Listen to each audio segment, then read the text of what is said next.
Fact: the world's largest scientific research facility, Switzerland's Conseil Européen pour la Recherche Nucléaire, CERN, recently succeeded in producing the first particles of antimatter. Antimatter is identical to physical matter except that it is composed of particles whose electric charges are opposite to those found in normal matter. Antimatter is the most powerful energy source known to man. It releases energy with 100% efficiency. Nuclear fission is 1.5% efficient. Antimatter creates no pollution or radiation, and a droplet could power New York City for a full day. There is, however, one catch. Antimatter is highly unstable. It ignites when it comes in contact with absolutely anything, even air. A single gram of antimatter contains the energy of a 20-kiloton nuclear bomb, the size of the bomb dropped on Hiroshima. Until recently, antimatter has been created only in very small amounts, a few atoms at a time. But CERN has now broken ground on its new antiproton decelerator, an advanced antimatter production facility that promises to create antimatter in much larger quantities. One question looms. Will this highly volatile substance save the world, or will it be used to create the most deadly weapon ever made? The author also notes that references in Angels and Demons to all works of art, tombs, tunnels, and architecture in Rome are entirely factual. They can still be seen today. The Brotherhood of the Illuminati is also factual. And now, Angels and Demons. Prologue. Physicist Leonardo Vetra smelled burning flesh, and he knew it was his own. He stared up in terror at the dark figure looming over him. "What do you want?" "La chiave," the raspy voice replied. "The password." "But I don't—" The intruder pressed down again, grinding the white-hot object deeper into Vetra's chest.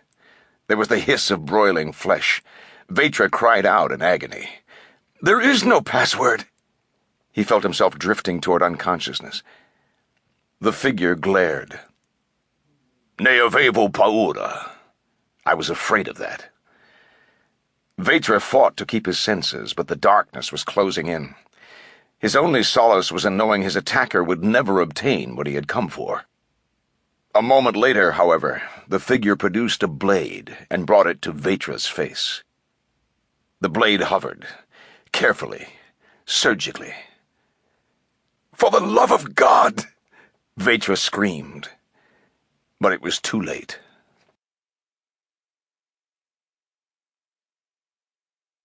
Chapter 1. High atop the steps of the Great Pyramid of Giza, a young woman laughed and called down to him. "Robert, hurry up! I knew I should have married a younger man." Her smile was magic. He struggled to keep up, but his legs felt like stone. "Wait," he begged. "Please." As he climbed, his vision began to blur. There was a thundering in his ears. I must reach her. But when he looked up again, the woman had disappeared. In her place stood an old man with rotting teeth. The man stared down, curling his lips into a lonely grimace. Then he let out a scream of anguish that resounded across the desert. Robert Langdon awoke with a start from his nightmare. The phone beside his bed was ringing. Dazed, he picked up the receiver. "Hello?" "I'm looking for Robert Langdon," a man's voice said. Langdon sat up in his empty bed and tried to clear his mind. "This is Robert Langdon." He squinted at his digital clock. It was 5:18 a.m. "I must see you immediately." "Who is this?" "My name is Maximilian Kohler. I'm a discrete particle physicist." "A what?" Langdon could barely focus. "Are you sure you've got the right Langdon?" "You're a professor of religious iconology at Harvard University. You've written 3 books on symbology and— Do you know what time it is?" "I apologize. I have something you need to see. I can't discuss it on the phone." A knowing groan escaped Langdon's lips. This had happened before. One of the perils of writing books about religious symbology was the calls from religious zealots who wanted him to confirm their latest sign from God. Last month, a stripper from Oklahoma had promised Langdon the best sex of his life if he would fly down and verify the authenticity of a cruciform that had magically appeared on her bedsheets. The Shroud of Tulsa, Langdon had called it. "How did you get my number?" Langdon tried to be polite, despite the hour. "On the World Wide Web, the site for your book." Langdon frowned. He was damn sure his book's site didn't include his home phone number. The man was obviously lying. "I need to see you," the caller insisted. "I'll pay you well." Now Langdon was getting mad. "I'm sorry, but If you leave immediately, you can be here by—" "I'm not going anywhere. It's 5 o'clock in the morning." Langdon hung up and collapsed back in bed. He closed his eyes and tried to fall back asleep. It was no use. The dream was emblazoned in his mind. Reluctantly, he put on his robe and went downstairs. Robert Langdon wandered barefoot through his deserted Massachusetts Victorian home and nursed his ritual insomnia remedy, a mug of steaming Nestle's Quick. The April moon filtered through the bay windows and played on the oriental carpets. Langdon's colleagues often joked that his place looked more like an anthropology museum than a home. His shelves were packed with religious artifacts from around the world. An ikwaba from Ghana, a gold cross from Spain, a Cycladic idol from the Aegean, and even a rare woven Bacchus from Borneo, a young warrior's symbol of perpetual youth. As Langdon sat on his brass Maharishi's chest and savored the warmth of the chocolate, the bay window caught his reflection. The image was distorted and pale, like a ghost. An aging ghost, he thought, cruelly reminded that his youthful spirit was living in a mortal shell. Although not overly handsome in a classical sense, the 40-year-old Langdon had what his female colleagues referred to as an erudite appeal. Wisps of gray in his thick brown hair, probing blue eyes, an arrestingly deep voice, and the strong, carefree smile of a collegiate athlete.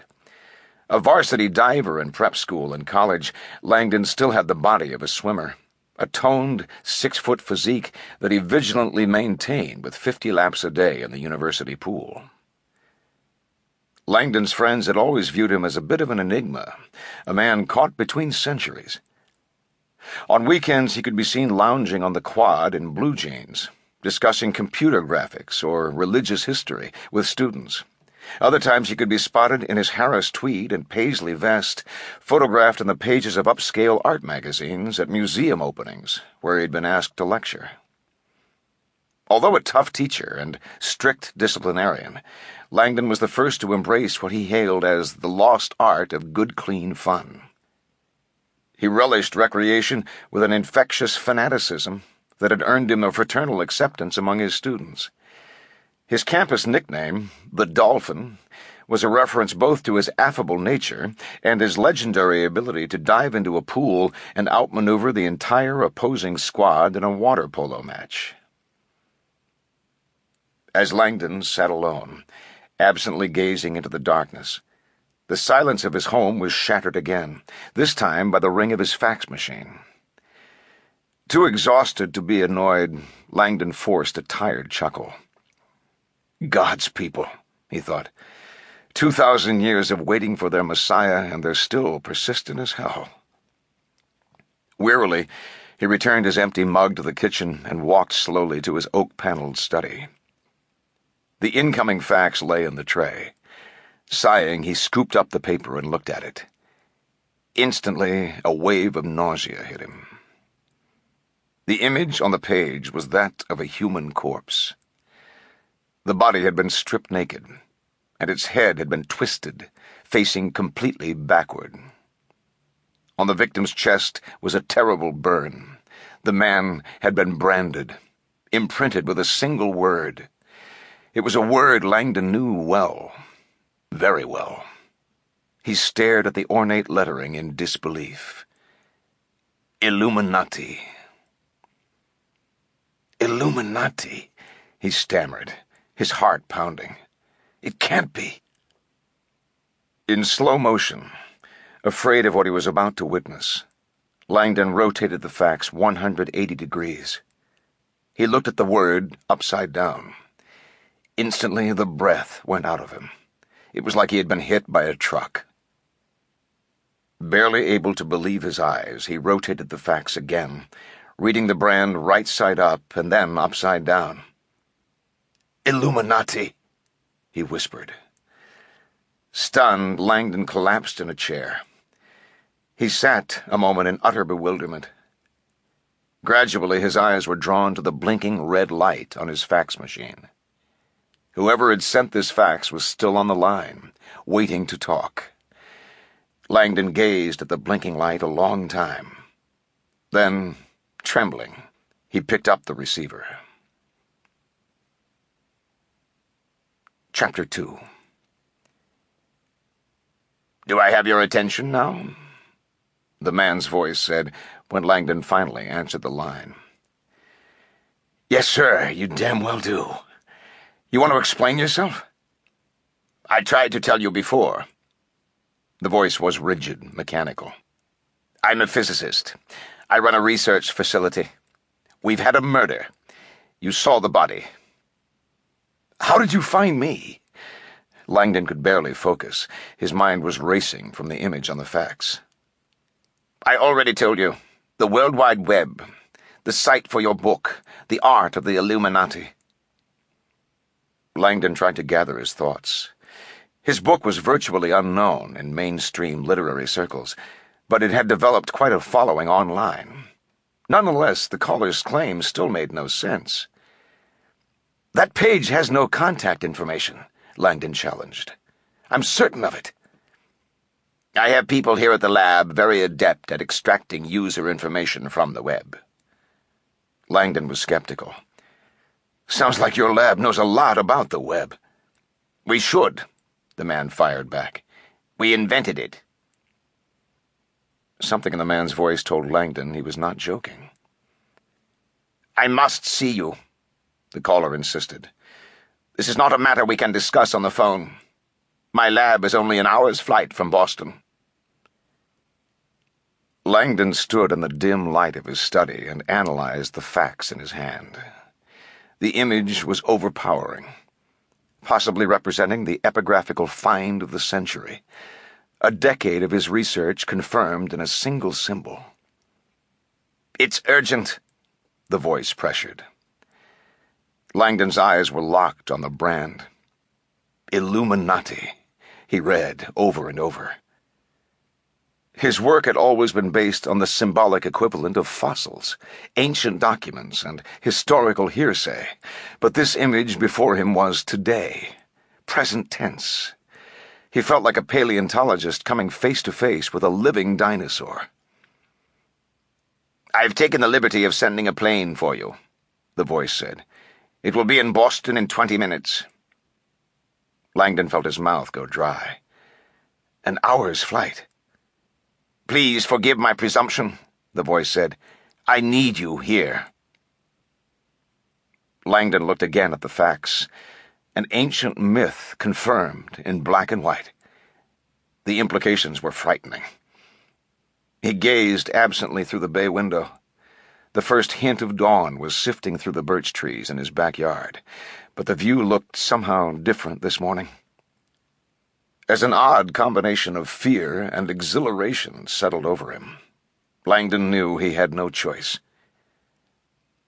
"You win," he said. "Tell me where to meet the plane." Chapter 3. Thousands of miles away, two men were meeting. The chamber was dark, medieval, stone. "Benvenuto," the man in charge said. He was seated in the shadows out of sight. "Were you successful?" "Si," the dark figure replied. "Perfettamente." His words were as hard as the rock walls. "And there will be no doubt who is responsible?" "None." Superb. Do you have what I asked for? The killer's eyes glistened, black like oil. He produced a heavy electronic device and set it on the table. The man in the shadows seemed pleased. You have done well. Serving the Brotherhood is an honor, the killer said. Phase 2 begins shortly. Get some rest. Tonight we change the world. Chapter 4. Robert Langdon's Saab 900S tore out of the Callahan Tunnel and emerged on the east side of Boston Harbor, near the entrance to Logan Airport.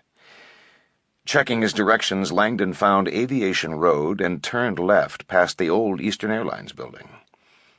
300 yards down the access road, a hangar loomed in the darkness. A large number 4 was painted on it. He pulled into the parking lot and got out of his car.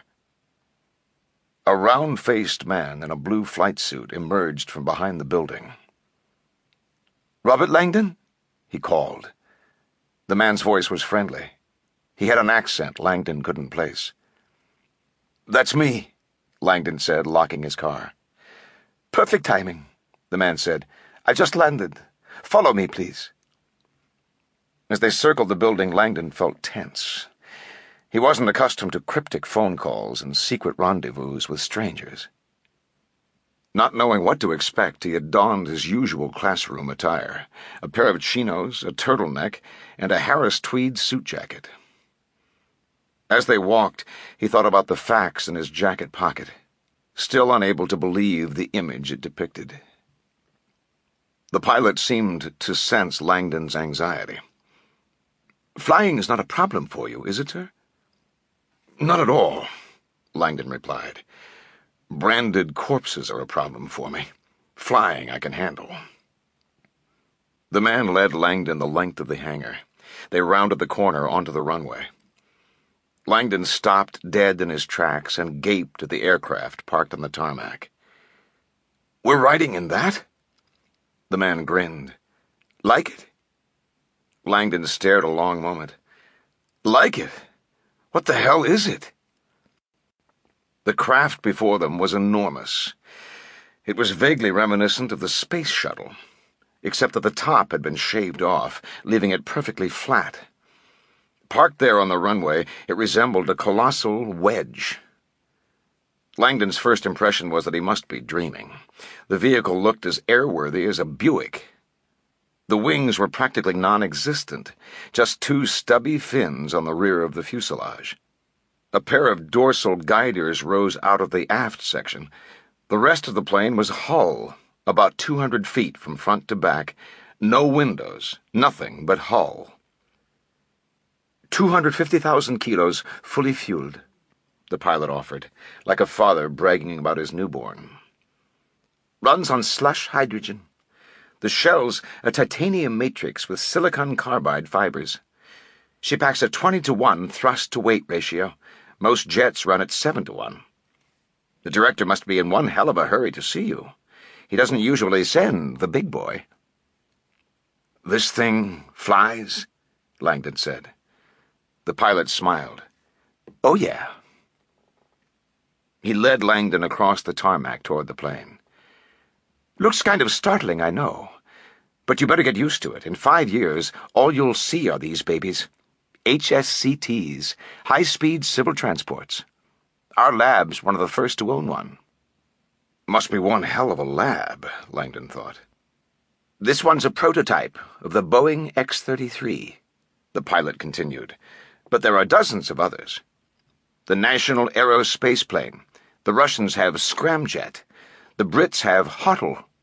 The future's here. It's just taking some time to get to the public sector. You can kiss conventional jets goodbye." Langdon looked up warily at the craft. "I think I'd prefer a conventional jet." The pilot motioned up the gangplank. "This way, please, Mr. Langdon. Watch your step." Minutes later, Langdon was seated inside the empty cabin. The pilot buckled him into the first row and disappeared toward the front of the aircraft. The cabin itself looked surprisingly like a wide-body commercial airliner. The only exception was that it had no windows, which made Langdon uneasy. He had been haunted his whole life by a mild case of claustrophobia, the vestige of a childhood incident he had never quite overcome. Langdon's aversion to closed spaces was by no means debilitating, but it had always frustrated him. It manifested itself in subtle ways. He avoided enclosed sports like racquetball or squash. And he had gladly paid a small fortune for his airy, high-ceilinged Victorian home, even though economical faculty housing was readily available. Langdon had often suspected his attraction to the art world as a young boy sprang from his love of museums' wide-open spaces. The engines roared to life beneath him, sending a deep shudder through the hull. Langdon swallowed hard and waited. He felt the plane start taxiing. Piped-in country music began playing quietly overhead. A phone on the wall beside him beeped twice. Langdon lifted the receiver. "Hello? Comfortable, Mr. Langdon?" "Not at all." "Just relax. We'll be there in an hour." "And where exactly is there?" Langdon asked, realizing he had no idea where he was headed. "Geneva," the pilot replied, revving the engines. "The lab's in Geneva." "Geneva," Langdon repeated, feeling a little better. "Upstate New York. I've actually got family near Seneca Lake. I wasn't aware Geneva had a physics lab." The pilot laughed. "Not Geneva, New York, Mr. Langdon.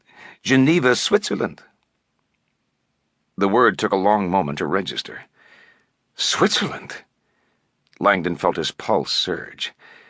"I thought you said the lab was only an hour away." "It is, Mr. Langdon," the pilot chuckled. "This plane goes Mach 15. Chapter 5. On a busy European street, the killer serpentined through a crowd. He was a powerful man, dark and potent, deceptively agile. His muscles still felt hard from the thrill of his meeting. It went well, he told himself. Although his employer had never revealed his face, the killer felt honored to be in his presence. Had it really been only 15 days since his employer had first made contact? The killer still remembered every word of that call. "My name is Janus," the caller had said. "We are kinsmen of a sort. We share an enemy. I hear your skills are for hire." "It depends on who you represent," the killer replied. The caller told him. "Is this your idea of a joke?" "You have heard our name, I see," the caller replied. "Of course. The Brotherhood is legendary." "And yet you find yourself doubting I am genuine." "Everyone knows the brothers have faded to dust." "A devious ploy. The most dangerous enemy is that which no one fears." The killer was skeptical. "The Brotherhood endures." "Deeper underground than ever before. Our roots infiltrate everything you see, even the sacred fortress of our most sworn enemy." "Impossible. They are invulnerable." "Our reach is far." "No one's reach is that far." "Very soon you will believe. An irrefutable demonstration of the Brotherhood's power has already transpired. A single act of treachery and proof." "What have you done?" The caller told him. The killer's eyes went wide. "An impossible task." The next day, newspapers around the globe carried the same headline. The killer became a believer. Now, 15 days later, the killer's faith had solidified beyond the shadow of a doubt. "The Brotherhood endures," he thought.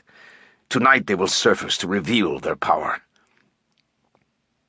As he made his way through the streets, his black eyes gleamed with foreboding. One of the most covert and feared fraternities ever to walk the earth had called on him for service. They have chosen wisely, he thought. His reputation for secrecy was exceeded only by that of his deadliness. So far, he had served them nobly. He had made his kill and delivered the item to Janus as requested. Now it was up to Janus to use his power to ensure the item's placement. The placement. The killer wondered how Janus could possibly handle such a staggering task. The man obviously had connections on the inside. The Brotherhood's dominion seemed limitless. Janus, the killer thought. A code name, obviously. Was it a reference, he wondered, to the Roman two-faced god, or to the moon of Saturn? Not that it made any difference. Janus wielded unfathomable power. He had proven that, beyond a doubt. As the killer walked, he imagined his ancestors smiling down on him. Today he was fighting their battle. He was fighting the same enemy they had fought for ages, as far back as the 11th century, when the enemy's crusading armies had first pillaged his land, raping and killing his people, declaring them unclean, defiling their temples and gods. His ancestors had formed a small but deadly army to defend themselves. The army became famous across the land as protectors, skilled executioners who wandered the countryside slaughtering any of the enemy they could find. They were renowned not only for their brutal killings, but also for celebrating their slayings by plunging themselves into drug-induced stupors. Their drug of choice was a potent intoxicant they called hashish. As their notoriety spread, these lethal men became known by a single word, Hashashin, literally the followers of hashish. The name Hashashin became synonymous with death in almost every language on earth.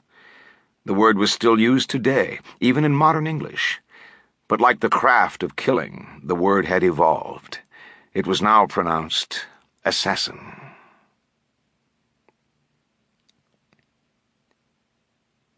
Chapter 6.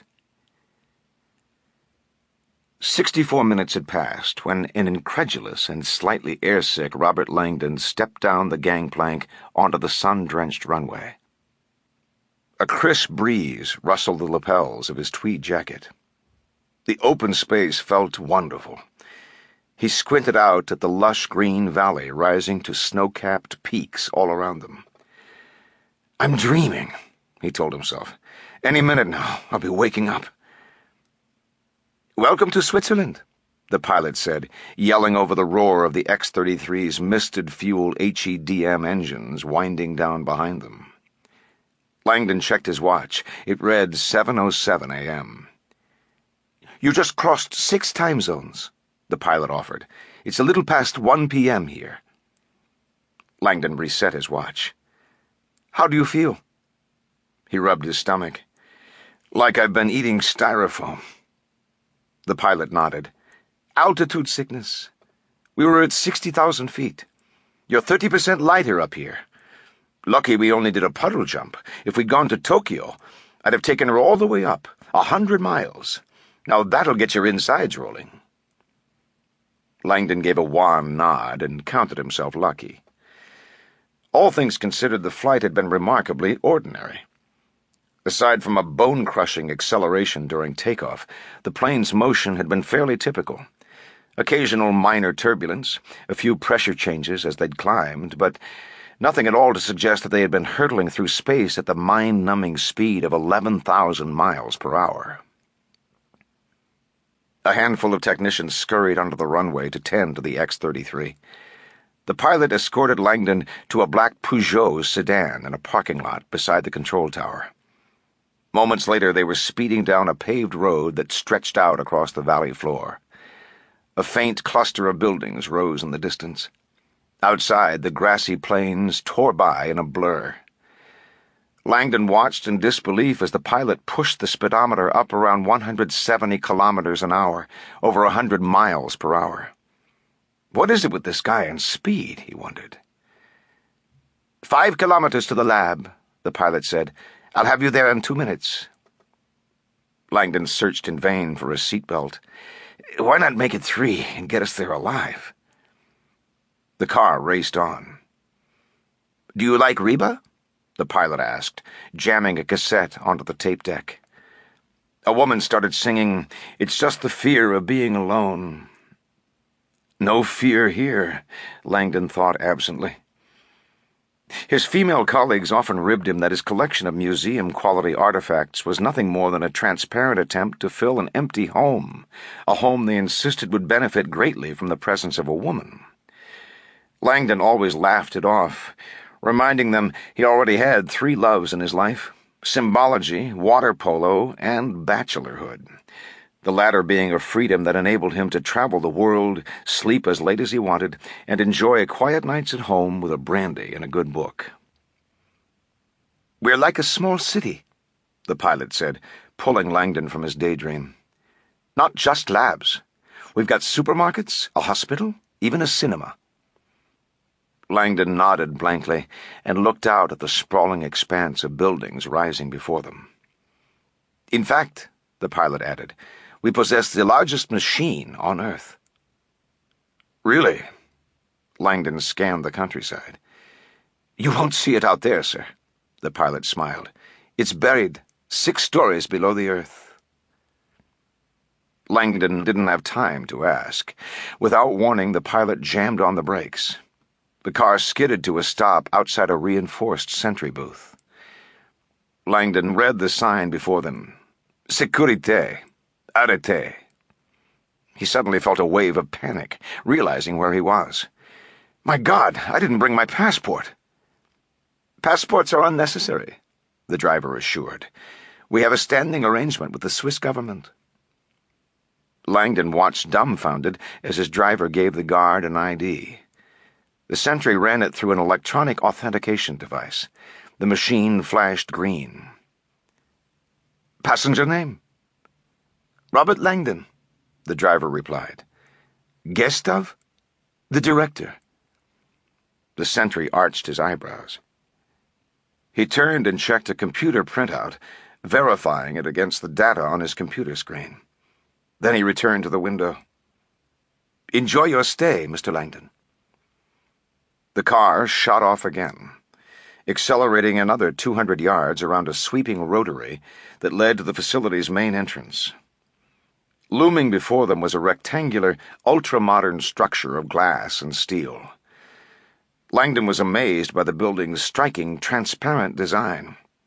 He had always had a fond love of architecture.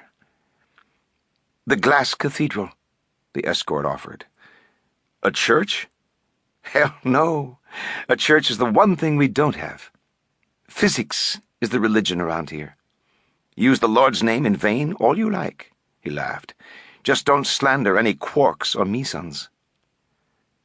Langdon sat bewildered as the driver swung the car around and brought it to a stop in front of the glass building. Quarks and mesons? No border control? Mach 15 jets? Who the hell are these guys? The engraved granite slab in front of the building bore the answer. CERN, Conseil Européen pour la Recherche Nucléaire. Nuclear research? Langdon asked, fairly certain his translation was correct. The driver didn't answer. He was leaning forward, busily adjusting the car's cassette player. This is your stop. The director will meet you at this entrance. Langdon noted a man in a wheelchair exiting the building. He looked to be in his early 60s. Gaunt and totally bald, with a sternly set jaw, he wore a white lab coat and dress shoes propped firmly on the wheelchair's footrest. Even at a distance his eyes looked lifeless, like 2 gray stones. "Is that him?" Langdon asked. The driver looked up. "Well, I'll be." He turned and gave Langdon an ominous smile. "Speak of the devil." Uncertain what to expect, Langdon stepped from the vehicle. The man in the wheelchair accelerated toward Langdon and offered a clammy hand. "Mr. Langdon, We spoke on the phone. My name is Maximilian Kohler. Chapter 7. Maximilian Kohler, Director General of CERN, was known behind his back as König, King. It was a title more of fear than reverence for the figure who ruled over his dominion from a wheelchair throne. Although few knew him personally, the horrific story of how he had been crippled was lore at CERN, and there were few there who blamed him for his bitterness, nor for his sworn dedication to pure science. Langdon had only been in Kohler's presence a few moments, and already he sensed the director was a man who kept his distance. Langdon found himself practically jogging to keep up with Kohler's electric wheelchair as it sped silently toward the main entrance. The wheelchair was like none Langdon had ever seen, equipped with a bank of electronics, including a multi-line phone, a paging system, computer screen, even a small, detachable video camera. King Kohler's mobile command center. Langdon followed through a mechanical door into CERN's voluminous main lobby. The glass cathedral, Langdon mused, gazing upward toward heaven. Overhead, the bluish glass roof shimmered in the afternoon sun, casting rays of geometric patterns in the air and giving the room a sense of grandeur. Angular shadows fell like veins across the white-tiled walls and down to the marble floors. The air smelled clean, sterile. A handful of scientists moved briskly about, their footsteps echoing in the resonant space. "This way, please, Mr. Langdon." His voice sounded almost computerized. His accent was rigid and precise, like his stern features. Kohler coughed and wiped his mouth on a white handkerchief as he fixed his dead gray eyes on Langdon. "Please, hurry." His wheelchair seemed to leap across the tiled floor. Langdon followed past what seemed to be countless hallways branching off the main atrium. Every hallway was alive with activity. The scientists who saw Kohler seemed to stare in surprise, eyeing Langdon as if wondering who he must be to command such company. "I'm embarrassed to admit," Langdon ventured, trying to make conversation, "that I've never heard of CERN." "Not surprising," Kohler replied, his clipped response sounding harshly efficient. "Most Americans do not see Europe as the world leader in scientific research. They see us as nothing but a quaint shopping district, an odd perception if you consider the nationalities of men like Einstein, Galileo, and Newton." Langdon was unsure how to respond. He pulled the facts from his pocket. "This man in the photograph, can you—" Kohler cut him off with a wave of his hand. "Please, not here. I am taking you to him now." He held out his hand. "Perhaps I should take that." Langdon handed over the facts and fell silently into step. Kohler took a sharp left and entered a wide hallway adorned with awards and commendations. A particularly large plaque dominated the entry. Langdon slowed to read the engraved bronze as they passed. ARS Electronica Award for Cultural Innovation in the Digital Age, awarded to Tim Berners-Lee and CERN for the invention of the World Wide Web. "Well, I'll be damned," Langdon thought, reading the text. This guy wasn't kidding. Langdon had always thought of the web as an American invention. Then again, his knowledge was limited to the site for his own book and the occasional online exploration of the Louvre or El Prado on his old Macintosh.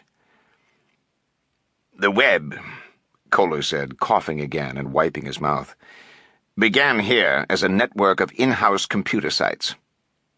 It enabled scientists from different departments to share daily findings with one another. Of course, the entire world is under the impression the web is U.S. technology." Langdon followed down the hall. "Why not set the record straight?" Kohler shrugged, apparently disinterested. "A petty misconception over a petty technology. CERN is far greater than a global connection of computers. Our scientists produce miracles almost daily." Langdon gave Kohler a questioning look. Miracles? The word miracle was certainly not part of the vocabulary around Harvard's Fairchild Science Building. Miracles were left for the School of Divinity. "You sound skeptical," Kohler said. "I thought you were a religious symbologist. Do you not believe in miracles?" "I'm undecided on miracles," Langdon said, "particularly those that take place in science labs." "Perhaps miracle is the wrong word. I was simply trying to speak your language." "My language?" Langdon was suddenly uncomfortable. "Not to disappoint you, sir, but I study religious symbology. I'm an academic, not a priest." Kohler slowed suddenly and turned, his gaze softening a bit. "Of course. How simple of me. One does not need to have cancer to analyze its symptoms." Langdon had never heard it put quite that way. As they moved down the hallway, Kohler gave an accepting nod. "I suspect you and I will understand each other perfectly, Mr. Langdon." Somehow Langdon doubted it. As the pair hurried on, Langdon began to sense a deep rumbling up ahead. The noise got more and more pronounced with every step, reverberating through the walls. It seemed to be coming from the end of the hallway in front of them. "What's that?" Langdon finally asked, having to yell. He felt like they were approaching an active volcano. "Free-fall tube," Kohler replied, his hollow voice cutting the air effortlessly.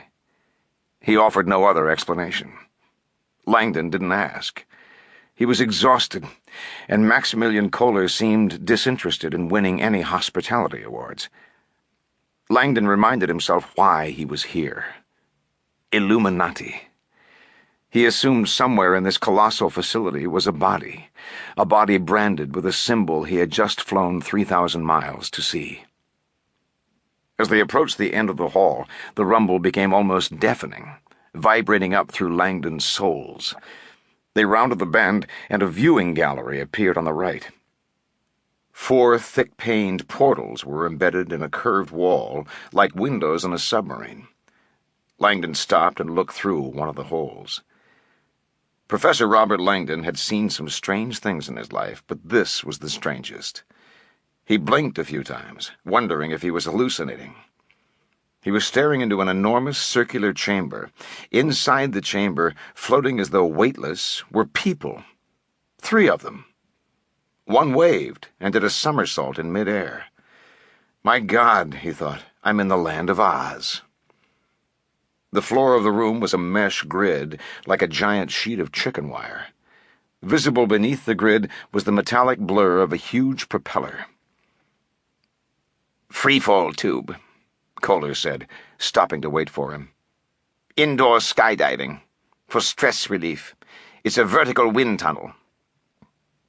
Langdon looked on in amazement. One of the free-fallers, an obese woman, maneuvered toward the window. She was being buffeted by the air currents, but grinned and flashed Langdon the thumbs-up sign. Langdon smiled weakly and returned the gesture, wondering if she knew it was the ancient phallic symbol for masculine virility. The heavy-set woman, Langdon noticed, was the only one wearing what appeared to be a miniature parachute. The swath of fabric billowed over her like a toy. "What's her little chute for?" Langdon asked Kohler. "It can't be more than a yard in diameter." "Friction," Kohler said, "decreases her aerodynamics so the fan can lift her." He started down the corridor again. 1 square yard of drag will slow a falling body almost 20%. Langdon nodded blankly. He never suspected that later that night, in a country hundreds of miles away, the information would save his life.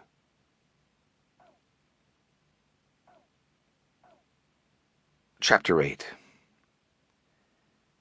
When Kohler and Langdon emerged from the rear of CERN's main complex into the stark Swiss sunlight, Langdon felt as if he'd been transported home.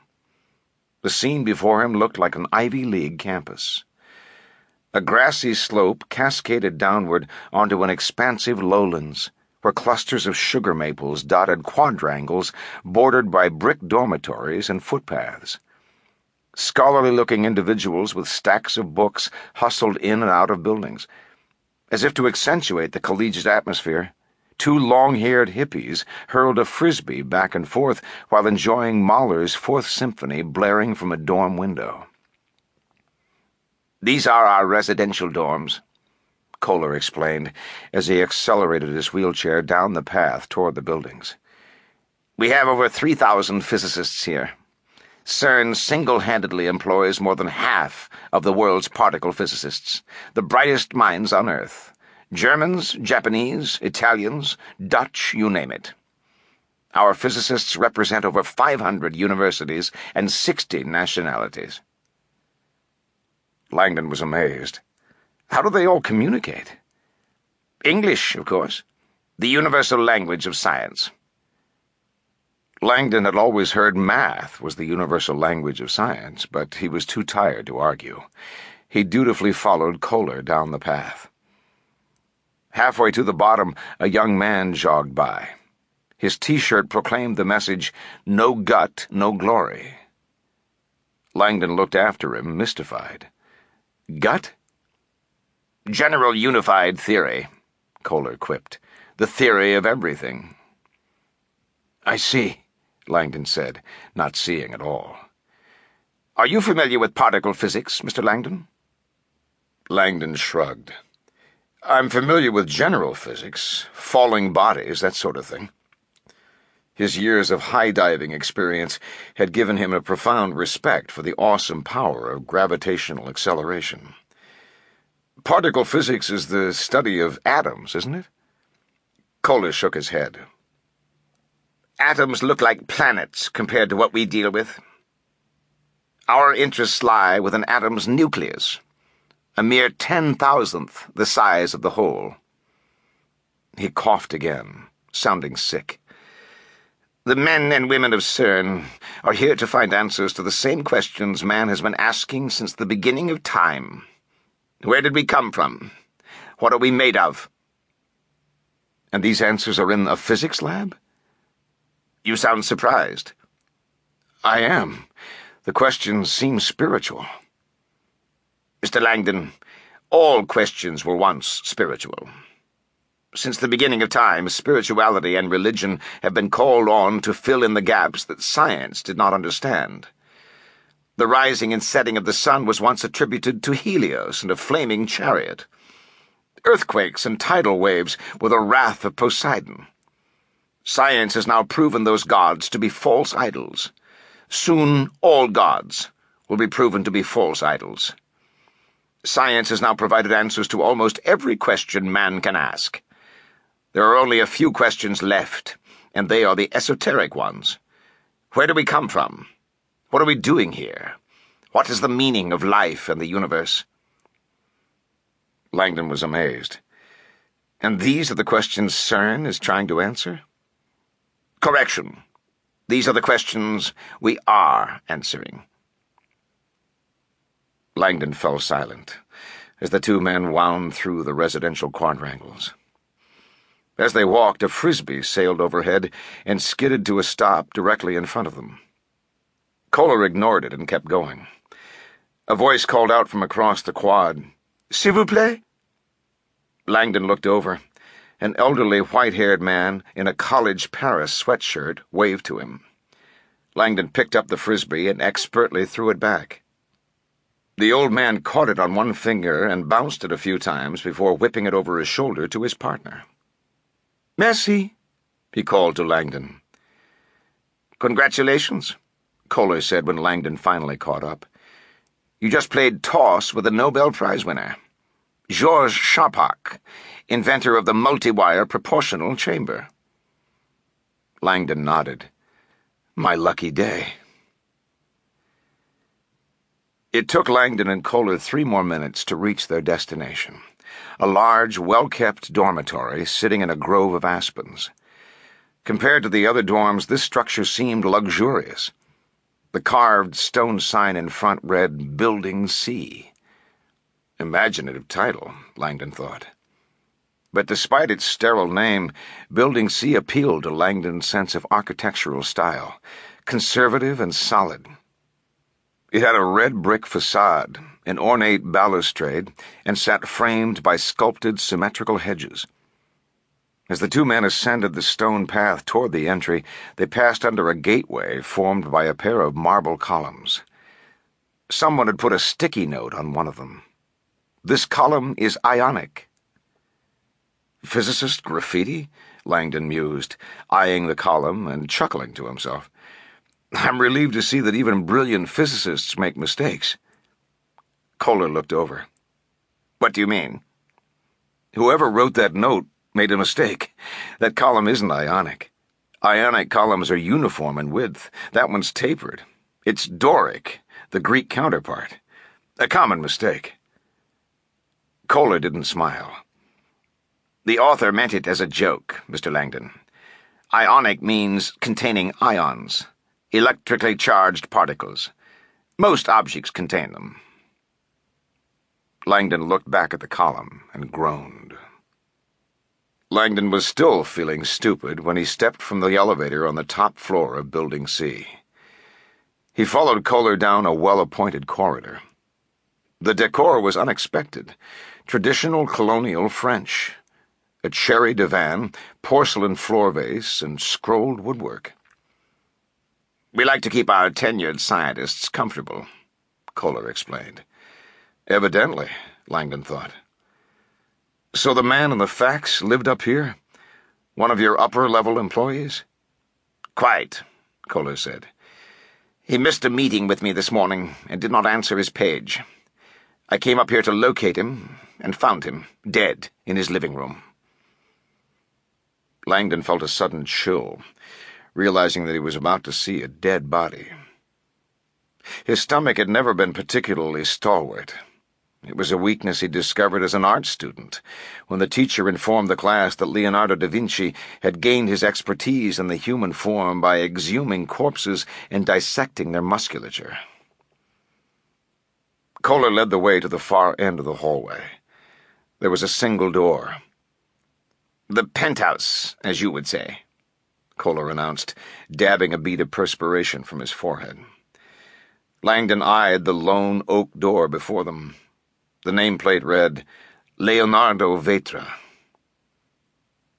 Leonardo Vetra, Kohler said, would have been 58 next week. He was one of the most brilliant scientists of our time. His death is a profound loss for science. For an instant, Langdon thought he sensed emotion in Kohler's hardened face, but as quickly as it had come, it was gone. Kohler reached in his pocket and began sifting through a large key ring. An odd thought suddenly occurred to Langdon. The building seemed deserted. "Where is everyone?" he asked. The lack of activity was hardly what he expected, considering they were about to enter a murder scene. The residents are in their labs, Kohler replied, finding the key. I mean the police, Langdon clarified. Have they left already? Kohler paused, his key halfway into the lock. Police? Langdon's eyes met the director's. Police? You sent me a fax of a homicide. You must have called the police. I most certainly have not. What? Kohler's gray eyes sharpened. The situation is complex, Mr. Langdon. Langdon felt a wave of apprehension. But certainly someone else knows about this. Yes, Leonardo's adopted daughter. She is also a physicist here at CERN. She and her father share a lab. They are partners. Ms. Vetra has been away this week doing field research. I have notified her of her father's death, and she is returning as we speak. But a man has been murdered.